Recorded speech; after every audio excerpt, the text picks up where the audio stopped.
This conference will now be recorded. Okay, well, good morning, everybody. Delighted to see you. Most of you, I can only see your names and not your faces, but I know you're here and I appreciate your participation. My promise to you is that I want to make these minutes that we spend together the most productive of your day to set you on a course for productive and profitable activity for today. So, along that line, I want to get us started this morning with hopefully some inspiring and motivational thoughts along the subject of, well, here's the title, Tassels and Bells, Keeping First Things First. Now, I think you would agree with me that there are certain activities that if we repeat them consistently, will provide us with our best opportunity for physical health, and in regard to our real estate sales business, will set us up for prosperity.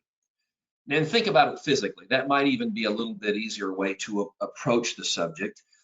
Drinking lots of water every day, avoiding excessive food or alcohol consumption, exercising regularly, getting 8 hours of sleep.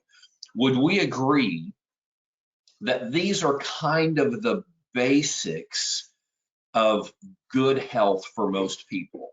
And if you can consistently perform those activities, keep those first things first, then you've optimized your chance for good health. Okay. And I realize there's individual distinctions, but those are kind of the big building blocks. So, in regard to our real estate sales activity, it could be things like hosting open houses every weekend, adding a couple contacts to our database every day, posting on social media 2 or 3 times a day, sending out a weekly e-newsletter to our sphere of influence.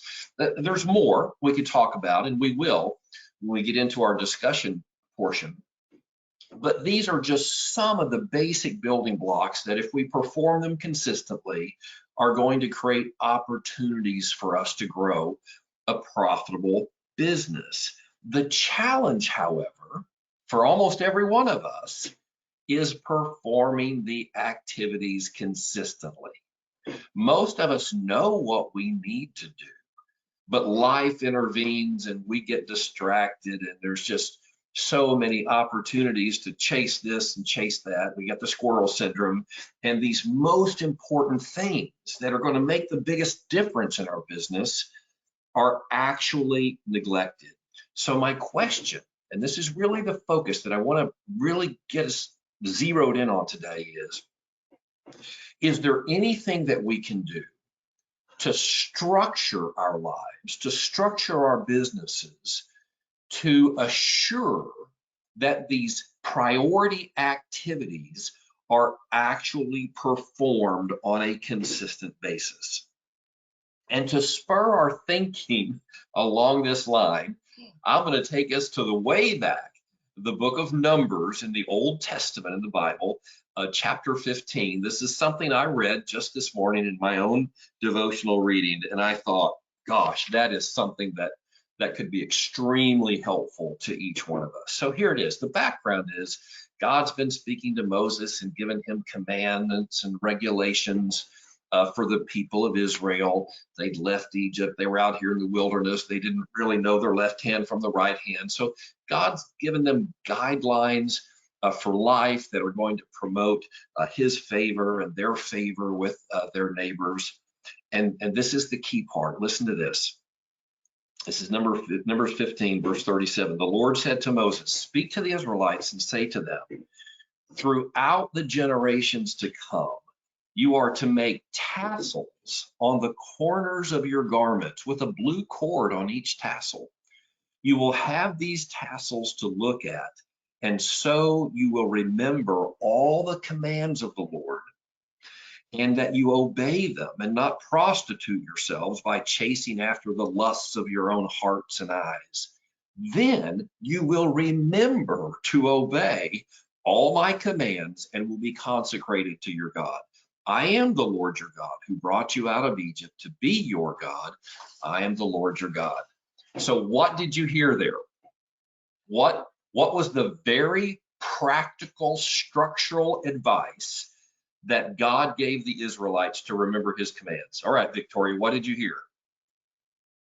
That we need something to make something physical to help us remind ourselves that God is God and he's in control, and to reflect on him. Well done. And so in this case, it was tassels on the corners of their clothing, little tassel things hanging down. And there's some evidence that over time the Israelites even put bells on these tassels. You'll get this. Have you ever tied a piece of string around your finger so that you'll remember to do something very important? That's exactly the concept. As Victoria described it, a physical reminder to perform an activity. I have a friend, the first time we met him, we were in a group discussion. And in the group, I saw him crossing his fingers like this, and then he'd cross over another one, then he'd get his thumb over here. And before long, he had both hands all tangled up. And we finally just had to stop and say, what in the world are you doing? And he said, well, I don't want to interrupt the discussion, but I remembered something I wanted to say, so I crossed my finger, and then I thought of something else, so I crossed another finger, and then I thought of something else. That's the idea. Create some type of physical structure that reminds you to do the most important activities. And so the two critical questions that I want to ask of everybody this morning, and I would encourage you, if you're sitting at your desk or someplace where you can write or take notes, answer these two questions. Write down your answers to these. First, what are the critical activities in your business that are going to drive success? What are the first things first activities? And I realize there are dozens and dozens of things that we need to perform in the course of our businesses. But what pumps life into our pipeline? You know, where does our business come from? Where do we find buyers and sellers? Think about that. What are those critical activities? And I mentioned a few in the beginning just to kind of get the juices flowing. Hosting open houses, for example, adding contacts to our database every day, sending out a weekly e-newsletter, posting regularly on social media. But there are others, and depending on the sources of business that you focus on and the specific strategies you employ, you could have any host of other critical activities. That's the first question. So while I've been talking, I hope you've been writing some of them down. We'll talk about them in a moment. But here's the second question, and this comes to the tassels and bells portion. What are the structural components, the physical reminders, or otherwise, that you could build into your business to assure that you remember to perform these activities and that you consistently perform them? Okay? And we'll talk about that. That may be the harder question. And there are many answers to it. And I have some that I can share with you. But let's as a group, let's just have a little bit of discussion around the first question. What are the critical issues in your business? Who would just share two or three with us? Go ahead, Victoria. I'm just really excited because I did a 3-day boot camp with Krista Mayshore this week. Yes. And it was digital domination boot camp. Nice. And one of the things that she said we had to do every day is 10 video text messages. Just go in your phone or go on Facebook, find your friends. What are they doing?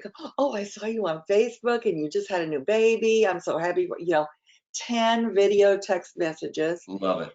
And also to do tech videos on your Facebook, and well, she's all about the video. So yes, okay, but let's just go with that. 10 video text messages a day. That, no question, that would put your business in a better place. Who else has a critical activity that's key to your success?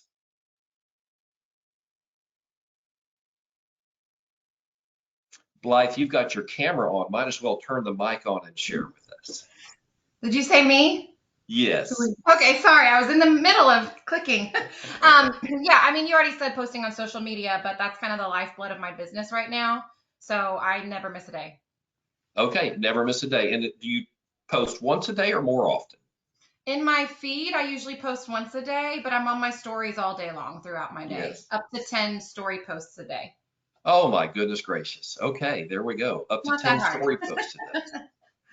Fantastic. If I was as creative and photogenic as you are on those platforms, I'd be doing it 10 times a day too. Okay, We all so have our things. yes, we do. Somebody else jump in. What's just share 2 or 3 critical activities in your business, and then we'll get to the second critical question. Don't be shy.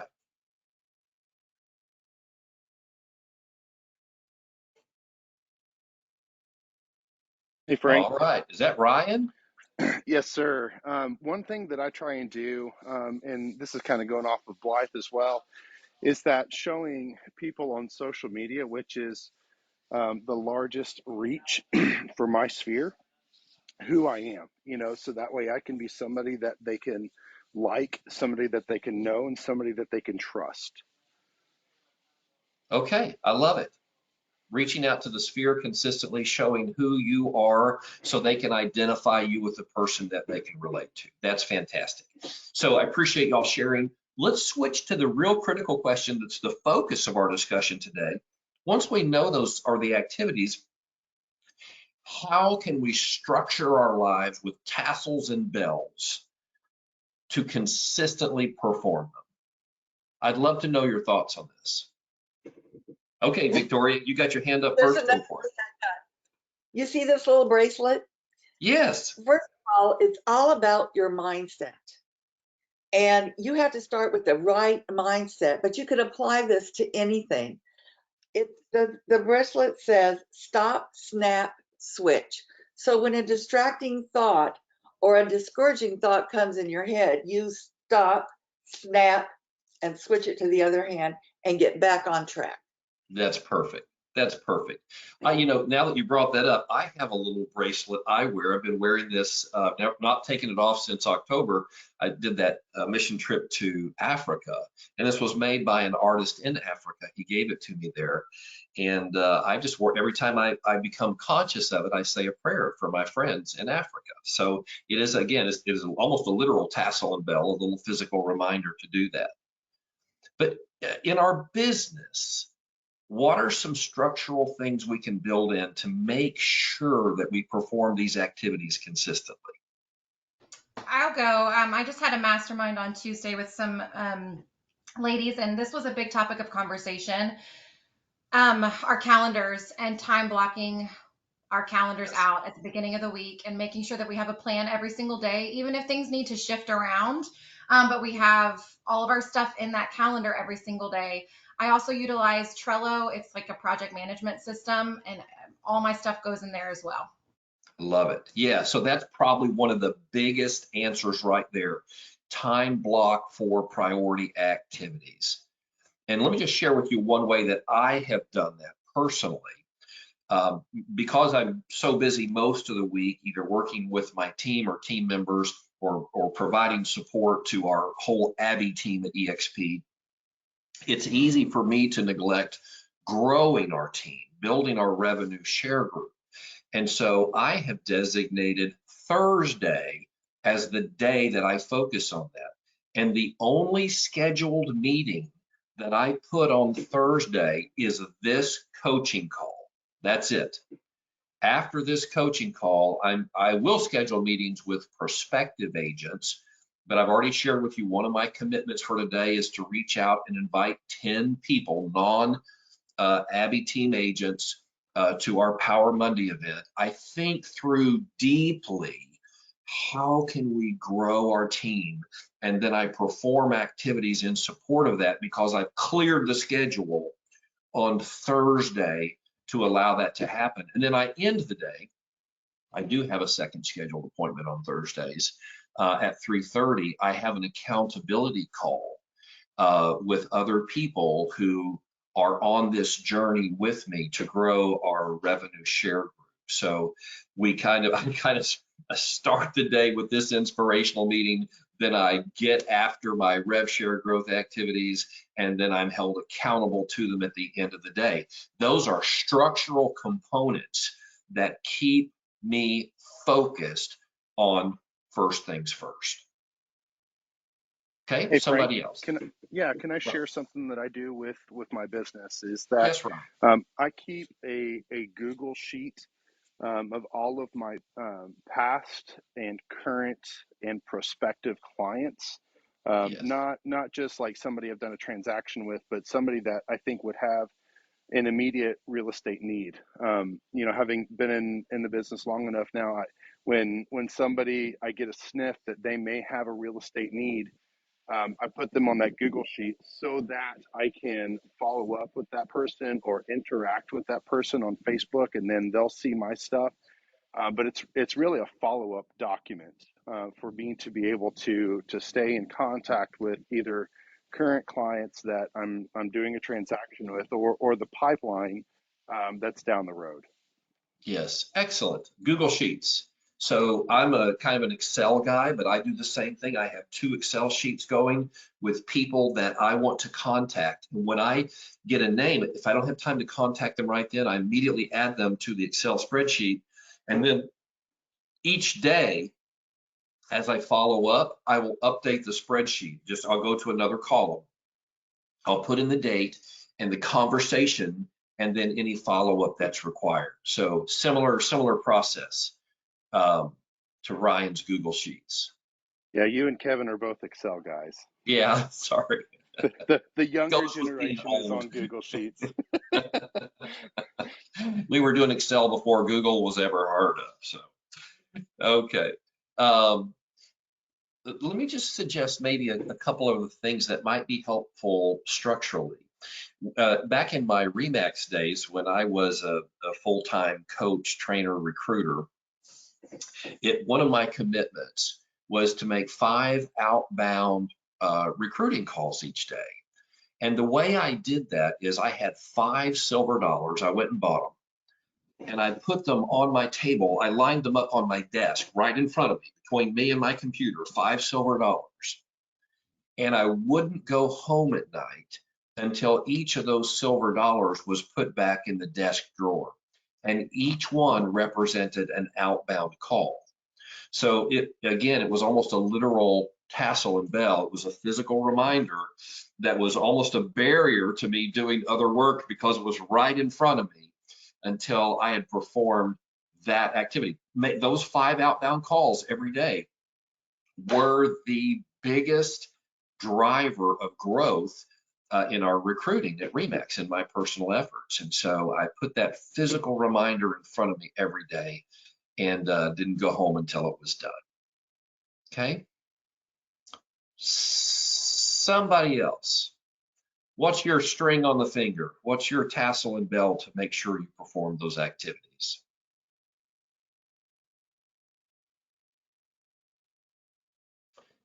It's been brought up, it's been mentioned a couple times, but I want to put an exclamation point on an accountability group or an accountability call.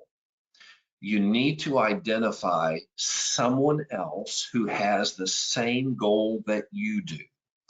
You know, whether it's hosting 2 open houses every weekend or doing 10 social media posts a day or whatever it is, and arrange a time each week where you're going to connect with each other. And again, I mentioned mine is on Thursday afternoon. I know that Kevin is sponsoring a group that meets up here on Tuesday mornings for accountability. But that's a key, string on the finger to make sure that you're staying focused. If you know that somebody every week is going to ask you if you kept your commitments to your own business, that can be immensely helpful in keeping you on track. Okay, last chance. Let somebody weigh in on this, and then we're going to shift gears to open forum. Is there anything that you have that's helped you to stay focused on priority activities? Anything you would share? Okay, well, I hope you found that discussion helpful, and we'll all be thinking about tassels and bells all week. This is your opportunity now for open forum. It's any question that would be helpful to you and hopefully will serve the entire group about your business. It can be a contract question, a particular scenario you're involved with, how I get more buyers, how I get more sellers, how I get buyers to actually make offers, how we keep them from getting discouraged in this process when it's so competitive. What issues are you bumping up against that we can talk about, hopefully get you some help with this week?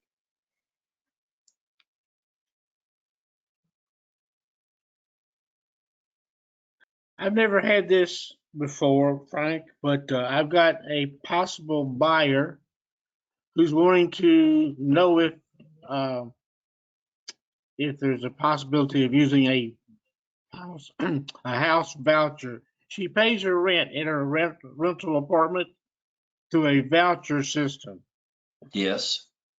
And what is the question? Can she buy a house using that voucher? Yes. Yes. No, that's probably a Section 8 voucher, which is for rent only. However, there are numerous programs out there to help people purchase a home for the first time.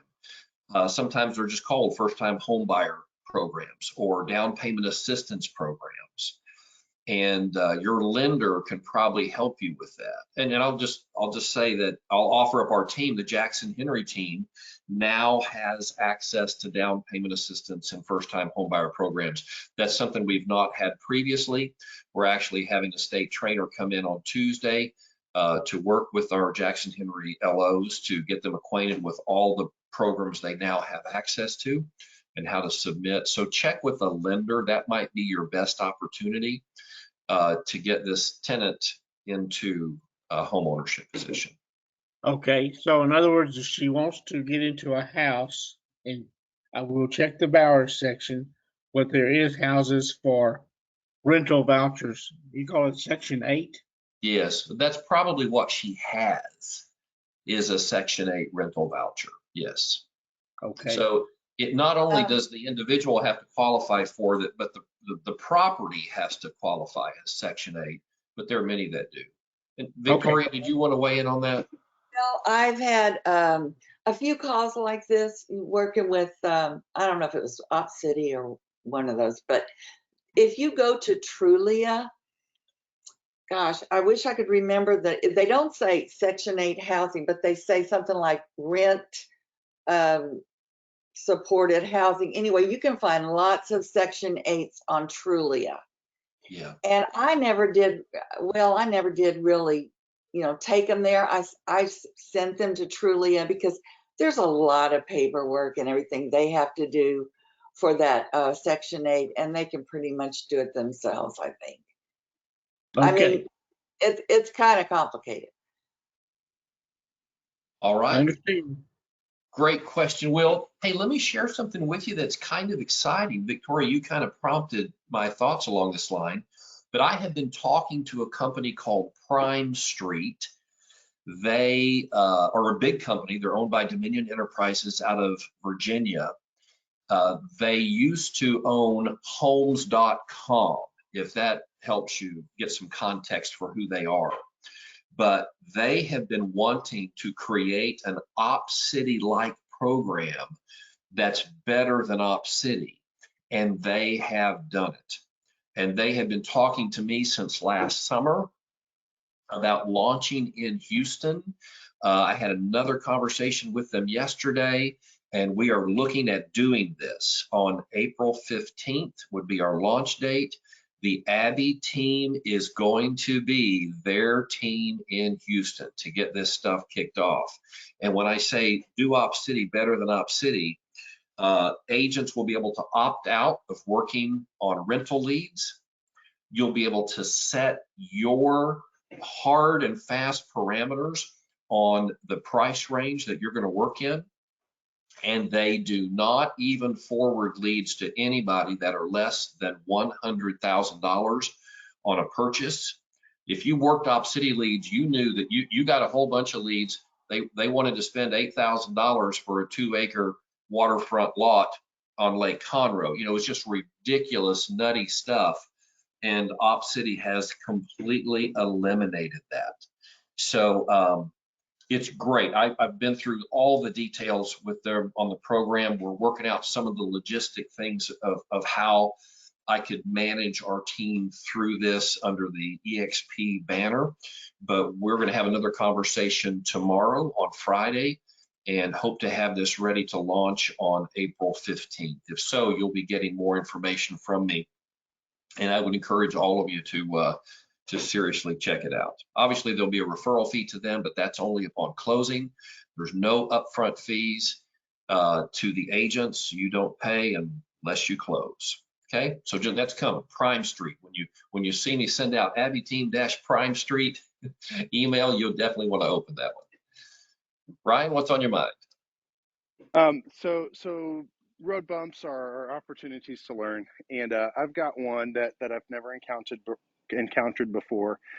And so I've got a buyer client that recently came into some money because her son passed away, and so she wants to, purchase a home. And so I sent her to a lender to get qualified because she doesn't have enough to be able to pay full cash, and did the application. Credit is marginal, but we think we can get the credit taken care of.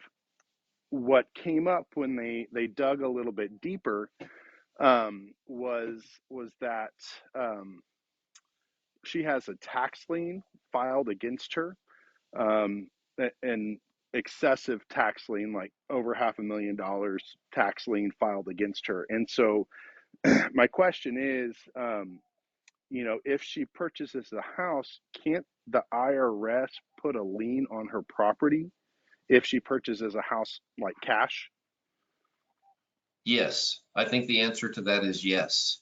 The Okay. IRS has powers, sweeping powers, not even available to normal debtors. And I think they have the ability to claim any assets. And so it actually is probably going to prevent her from getting loan approval to purchase a home. Because Right. that is going to show up on her credit, and no lender is going to want to finance a home that's going to be subject to repossession like that. Right. But if she had, instead of looking at a home that's 400K, if she has like 200K in the bank and wanted to purchase cash for the home, when she purchased it, could then the IRS come after her to seize her property? I'm getting an enthusiastic head nod from Victoria, who seems to Okay. have some knowledge of the subject. Hopefully that's when with clients and you've not lost one of your own homes.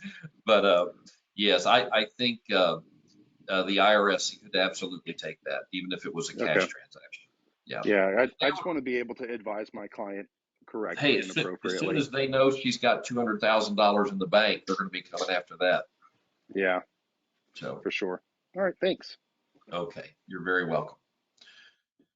Yeah, wish we had better news for her. Okay. Well, also, she can get on a payment plan. And yes, I do have a little experience, but it's not with taking my house. But she could maybe get on a payment plan. Yeah, there you go. You know what? That is good advice. She needs to seek legal advice in this situation because she could probably work out something with the IRS that's not going to take all her assets, get her on a payment plan, remove that lien, and then she'd be in a position to move forward. So that is good advice. Thank you, Victoria. Okay. What else are you bumping up against? We're hearing some interesting scenarios today.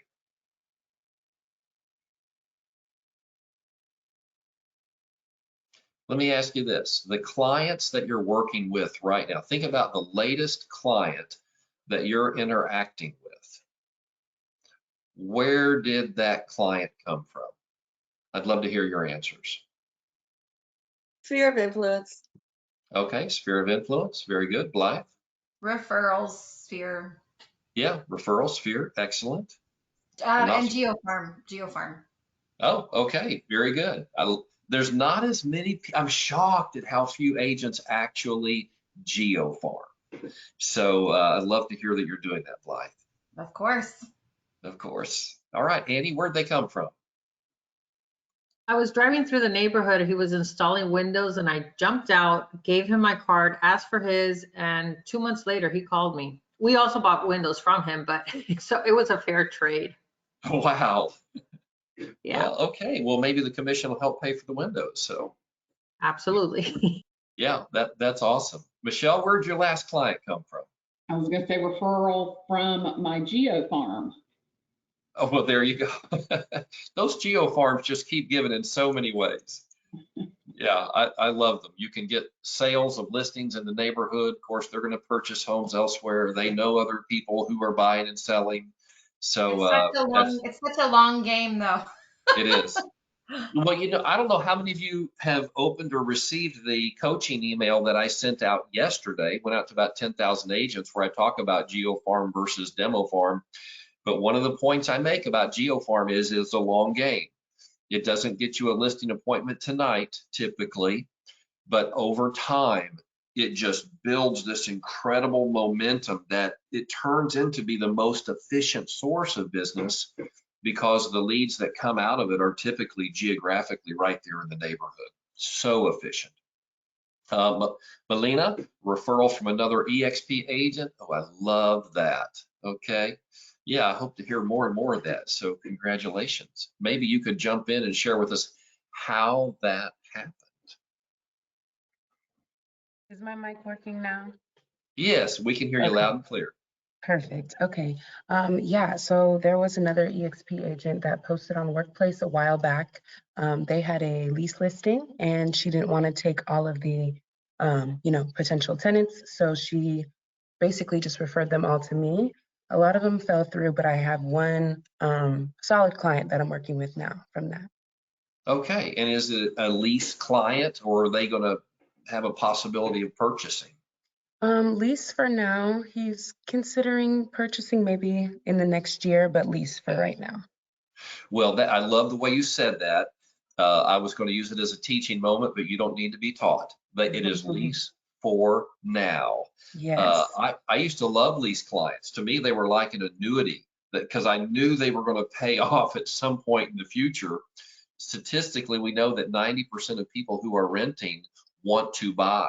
They're either in some temporary situation where it's not appropriate to buy or they can't buy, but they want to get in a position to buy. So building up a big pipeline of tenant clients will turn into sales. Annie?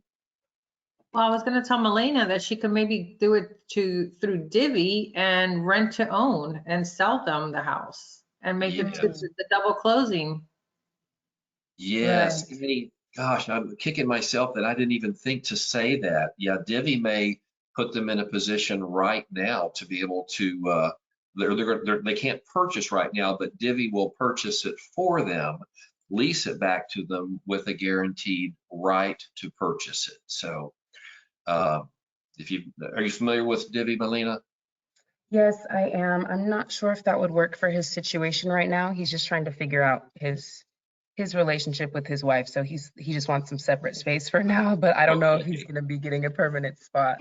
Yeah, I got you. Until those matters are settled, most people are not really in a position to do something with a long-term commitment. But Right. interestingly, the Divvy rep did mention that divorce situations create a lot of opportunity because the Divvy can purchase the home and the person just turns into a tenant, so there's no long-term commitment. And then after the divorce is finalized and assets are distributed, they can exercise the option to purchase. So anyways, thanks for the reminder, Annie, and thanks for the input, Melina.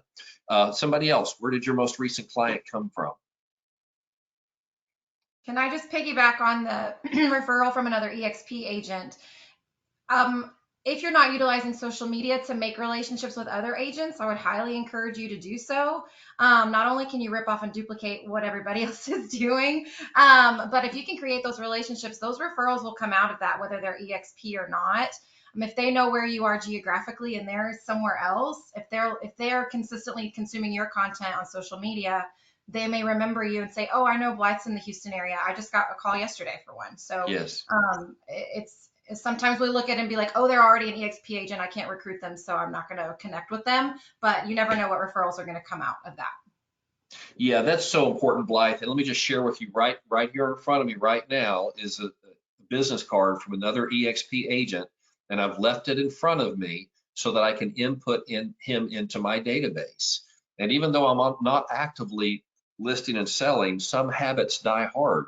And I have created in my CRM EXP referral network.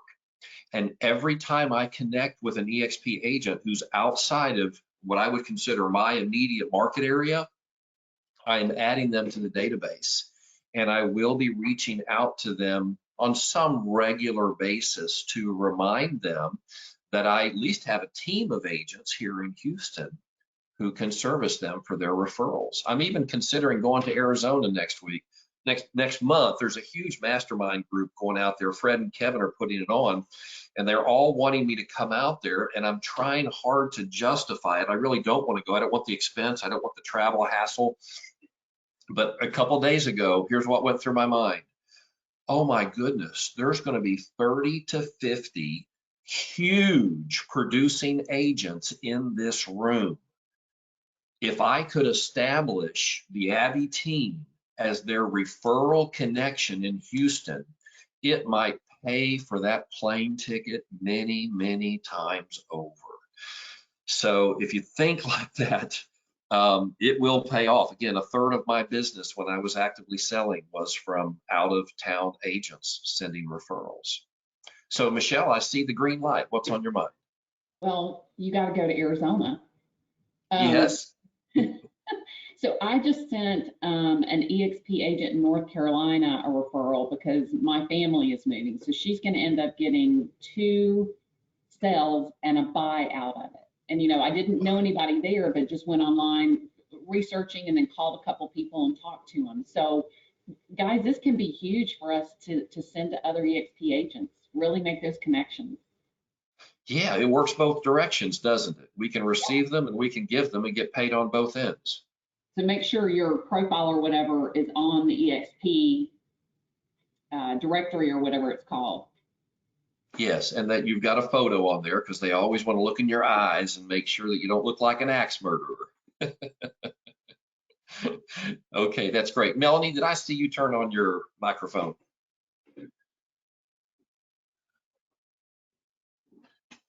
Maybe not. Okay, who else wants to weigh in on this subject? Where's your last client come from, your last lead?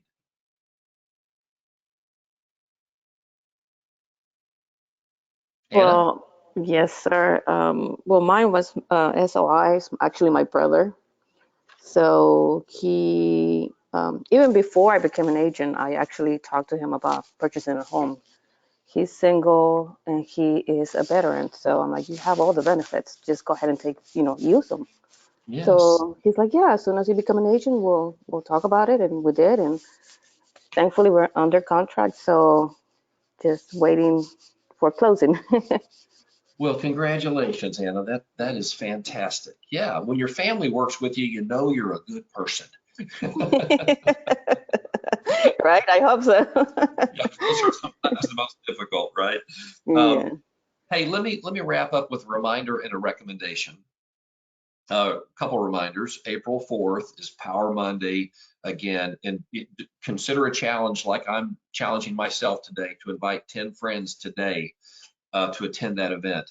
And then if you've not heard this yet, the following week, April 13th, Jason Gessing, the CEO of EXP, is going to be in town with Brent Gove, the biggest cheerleader in the EXP organization, hosting. They're on a 16-city West Coast tour. We're their next to last stop. It's going to be down at City Center, Beltway 8 and I-10, 10 a.m. in the morning till noon. We've got 650 seats, and I'm keenly involved in getting this promoted. Jackson Henry Mortgage is one of the 2 keynote sponsors of the event, but you definitely want to bring friends to that. This is designed as an attraction event. So you're going to, oh, gosh, I even forgot about this. So April 4th, Power Monday, that Thursday, we're implementing something brand new, Lunch and Learn, and it's specifically going to be every month on the Thursday following Power Monday, so that the guests that you bring on Monday, where we don't talk about EXP or promote it, you have an opportunity to say, well, hey, if you'd like to learn more, let's go to lunch on Thursday. And we're still trying to nail down a venue on that, but we should have that all done today. So April 4th, April 7th, and April 13th are all big events that you want to mark on your calendar as attraction events, as well as educational events for yourself. And then my recommendation, I have a book recommendation. This was what I showed in my coaching email that went out yesterday, Jeff Gitomer's Little Black Book of Connections.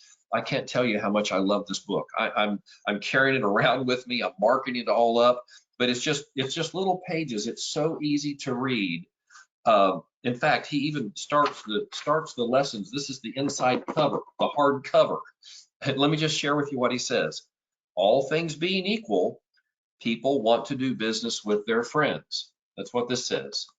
But then the facing page says, all things being not quite so equal, people still want to do business with their friends. And the whole point of this book is make friendships.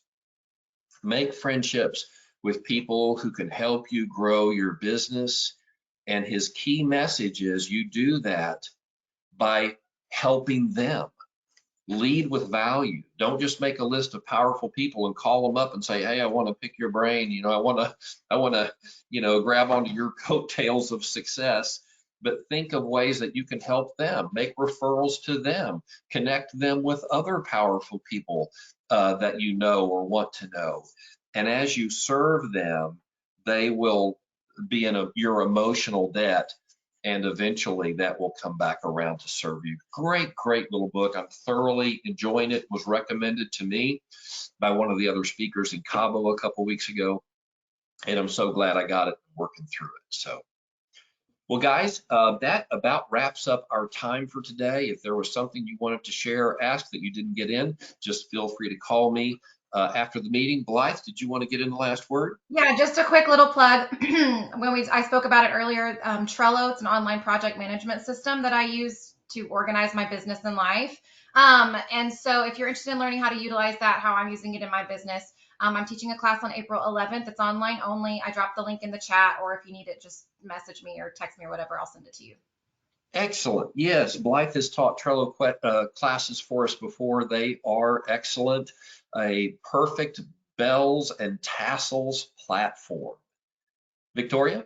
Well, I just wanted to tell Blythe I love her events, but they're always on Monday during our Frank Gray team mandatory Monday meeting. They're supposed to be on Tuesday. They only get bumped to Monday when I get bumped for other events. Okay. Hey, by the way, Blythe, this might be helpful. Next week is break week. And if you want to find a clear calendar, just look at break week for your opportunities to do that, and you won't ever have any competition. Yeah, I may do that. Okay. All right. Sounds good. Well, surely good to be with everybody. Go look for your bells and tassels, structure into your life and your business those priority activities that are going to give you good health and great prosperity. God bless. Appreciate being with you guys. Take care.